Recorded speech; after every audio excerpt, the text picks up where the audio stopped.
Selection commission के side से एक नोटिस आया हुआ था। Notice of combined Hindi translator examination के बारे में इन्होंने नोटिफिकेशन निकाला हुआ था। 5 जून को निकाला हुआ था। इसके रिलेटेड ऑलरेडी मैंने शॉर्ट्स वीडियो बना के आप लोग को बता दिया था, राइट, कि एक नोटिफिकेशन आया हुआ है उसके रिलेटेड, राइट। तो यहाँ पे आप नोटिस देख सकते हो, ये ऑफिशियल वेबसाइट है, मैं लिंक डिस्क्रिप्शन में दे दूंगा, वहाँ से आप जाके टोटल एडवर्टाइजमेंट भी देख सकते हो। और बात किया जाए, वीडियो अंत तक जरूर देखना, क्योंकि इसमें बहुत इंपॉर्टेंट पॉइंट इन्होंने डिस्कस किया है कि OTR के थ्रू रजिस्टर करना, अप्लाई करना या नहीं करना है। A to Z के बारे में बात करने वाले हैं। सिलेबस क्या होने वाला है, कौन से स्टूडेंट अप्लाई कर सकते हैं, एज लिमिट क्या होने वाला है, सिलेबस क्या होने वाला है, तो A to Z के बारे में बात करने वाले हैं। तो वीडियो अंत तक जरूर देखना, स्किप मत करना, वीडियो अंत तक जरूर देखना। और अभी तक हमारे चैनल को सब्सक्राइब नहीं किया है तो प्लीज़ जाके सब्सक्राइब कर लें, जिससे कि आपको कोई अपडेट मिस ना हो, क्योंकि हम सबसे पहले ऑथेंटिकेट आपको सब कुछ प्रोवाइड करवाते हैं। रिजल्ट के बारे में हो, एडमिट कार्ड हो, एग्ज़ाम सिटी के बारे में हो, नोटिफिकेशन के बारे में हो, कौन सा वैकेंसी आ रहा है उसके रिलेटेड A to Z के बारे में हम सबसे पहले प्रोवाइड करवाते हैं। तो चैनल को जरूर सब्सक्राइब करें। अब डायरेक्ट हम क्या करते हैं कि यहाँ पे नोटिफिकेशन ऑलरेडी मैंने डाउनलोड कर लिया है और इंपॉर्टेंट पॉइंट ऑलरेडी मैंने हाईलाइट कर लिया है, राइट। अब डायरेक्ट चलते हैं नोटिफिकेशन पे। यहाँ पे देख सकते हैं कंबाइंड हिंदी ट्रांसलेटर एग्जामिनेशन होने वाला है। डेट ऑफ ऑनलाइन अप्लीकेशन के बारे में बात किया जाए, 5/6/2025 से लेके 26/6/2025 तक आपका लास्ट डेट है। कितने?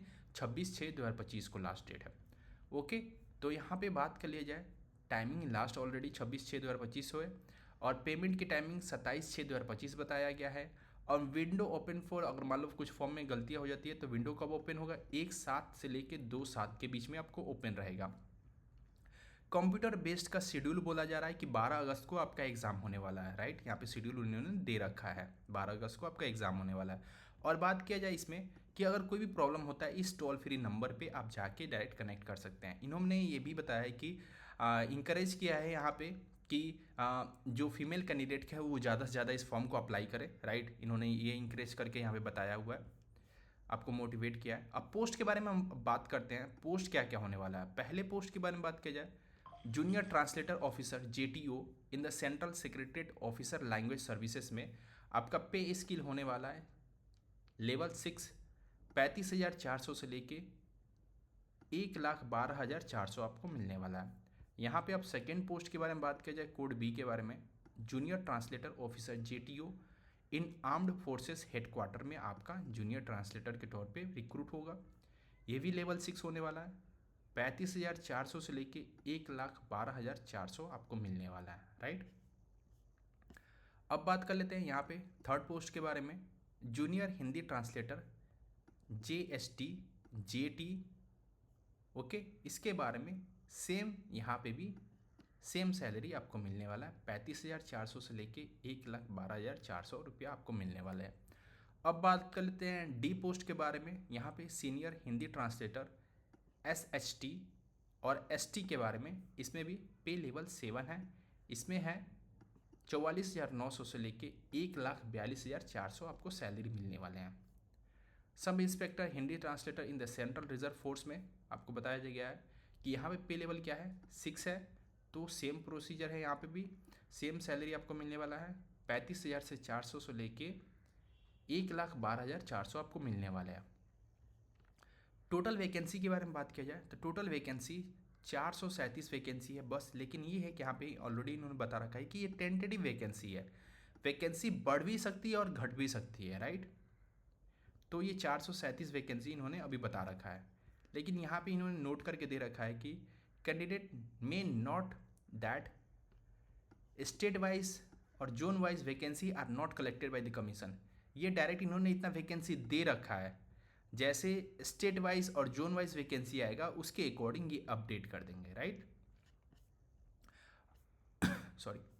अब बात कर लेते हैं यहाँ पे कि एज रिलैक्सेशन आपका क्या होने वाला है। बेसिकली एज रिलैक्सेशन 18 और 30 के बीच में आपका एज रिलैक्सेशन होने वाला है, एज होने वाला है। ओके, एज लिमिट आपका 18 से 30 के बीच में होने वाला है। और एज रिलैक्सेशन जो बोला जाए कि जो भी as per the government's norms होगा, SC ST के लिए 5 साल, OBC के लिए 3 साल, PWD अनरिजर्व के लिए 10 साल, OBC के लिए 13 साल और SC ST के लिए 15 साल। और एक सर्विसमैन के लिए जो भी 3 साल का दिया गया वो उसके अकॉर्डिंग आपका होने वाला है एज रिलैक्सेशन। अब बात कर लेते हैं कि प्रोसीजर क्या होने वाला है। यहाँ पे आप देख सकते हैं कि सबसे पहले आपको क्या करना है, OTR के थ्रू ही रजिस्ट्रेशन करना है, और वो भी आधार कार्ड के साथ ऑथेंटिकेट करवा लेना आधार कार्ड को उसमें।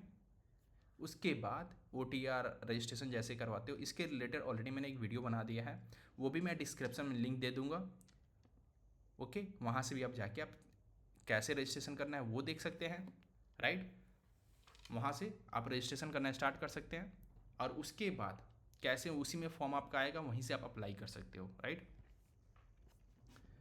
ओके, अब बात कर लेते हैं कि एजुकेशन क्वालिफिकेशन क्या होने वाला है। सबसे पहले ठीक है, यहाँ पे बता रखा है कि पोस्ट ए से लेके सी तक लिए आपके पास मास्टर डिग्री होना चाहिए, किसमें, हिंदी विथ इंग्लिश के साथ, राइट। कंपलसरी इन्होंने बता रखा है, कंपलसरी है ये, हिंदी इंग्लिश आपके पास होना चाहिए, किसी में मास्टर डिग्री आपके पास होना चाहिए with English with Hindi, Hindi with English, कि आपने मास्टर किया, राइट, कि हिंदी के साथ मास्टर आपने कर लिया, लेकिन आपके पास इंग्लिश के पास भी नॉलेज होना चाहिए। ये ना कि इंग्लिश का आपके पास कुछ भी नॉलेज नहीं है तो आप अप्लाई नहीं कर सकते इस फॉर्म को।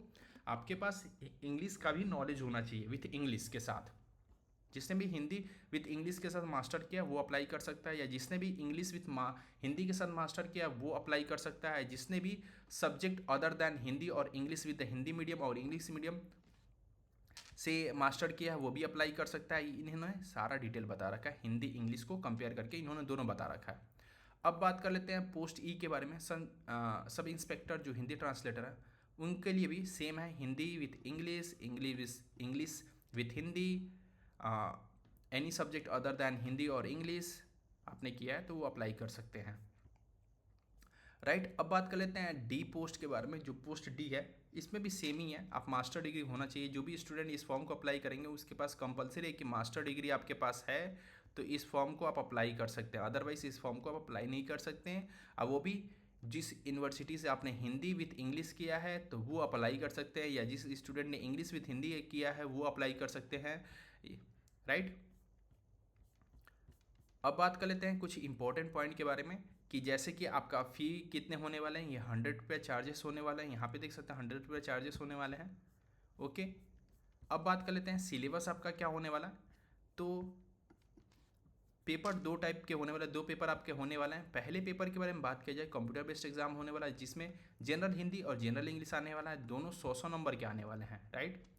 2 घंटे 40 मिनट का आपका पेपर, 2 आवर्स 40 मिनट का पेपर होने वाला है, राइट। पेपर 2 के बारे में बात किया, डिस्क्रिप्टिव होने वाला है, ट्रांसलेशन और एसे आने वाले हैं, ट्रांसलेशन और एसे आने वाले हैं। ये 200 नंबर का होने वाला है, ये भी 2 आवर 40 मिनट्स का होने वाला है, 2 hours and 40 minutes for the candidate eligible for the scribe as per the, हाँ 2 घंटे का पेपर होने वाला, एंड 40 मिनट उन स्टूडेंट को दिया जाएगा जो पैराग्राफ में, जैसे कि हैंडीकैप है या विजुअल है, राइट, जो पैराग्राफ 6 में एबव दिया गया उनके रिलेटेड है, राइट। और इसमें नेगेटिव मार्किंग है, राइट। यहाँ पे देख सकते हैं नेगेटिव मार्किंग कितना है, 0.25 नेगेटिव मार्किंग आपका होने वाला है पेपर 1 में, ओके। अब बात कर लेते हैं कि सिलेबस क्या होने वाला है। सिलेबस पेपर 1 के बारे में बात की जाए, सिलेबस आपका पेपर 1 में आपका ये ऐसा होने वाला है कि आपके पास हिंदी का understanding of the language and literature, आपने क्या किया है कि आपने हिंदी से मास्टर डिग्री किया है तो आपके पास इंग्लिश का नॉलेज है या नहीं है, आप उसके अकॉर्डिंग जो वर्ड्स दिया गया है वो करेक्ट यूज़ ऑफ वर्ड्स कर पाते हो या नहीं कर पाते हो, फ्रेज यूज़ कर पाते हो या नहीं कर पाते हो, उसके रिलेटेड आपको लैंग्वेज करेक्टली आता है या नहीं आता, उसके रिलेटेड पेपर 1 में क्वेश्चन पूछा जाएगा। अब बात कर लेते हैं पेपर 2 में। तो यहाँ पे आप देख सकते हैं नाम से ही समझ में आया, ट्रांसलेशन एंड एसे। आपको हिंदी से इंग्लिश ट्रांसलेशन करना होगा और इंग्लिश से हिंदी ट्रांसलेशन करना होगा, ओके। उसके बाद आपसे एसे पूछा जाएगा, राइट। जो भी ये लेवल इसके मास्टर डिग्री आपने किया है तो उसके अकॉर्डिंग, मास्टर डिग्री के अकॉर्डिंग आपका ये लेवल होने वाला है, राइट। तो इसके रिलेटेड कोई भी आपको क्वेश्चन होता है, क्वेरी होता है कि आपको क्या समझ में नहीं आया, तो प्लीज़ कमेंट सेक्शन में मुझसे पूछ सकते हैं। और अभी तक हमारे चैनल को सब्सक्राइब नहीं किया है तो प्लीज़ सब्सक्राइब कर ले। मिलते हैं ऐसे नेक्स्ट अपडेट के साथ, तब तक के लिए जय हिंद, जय भारत।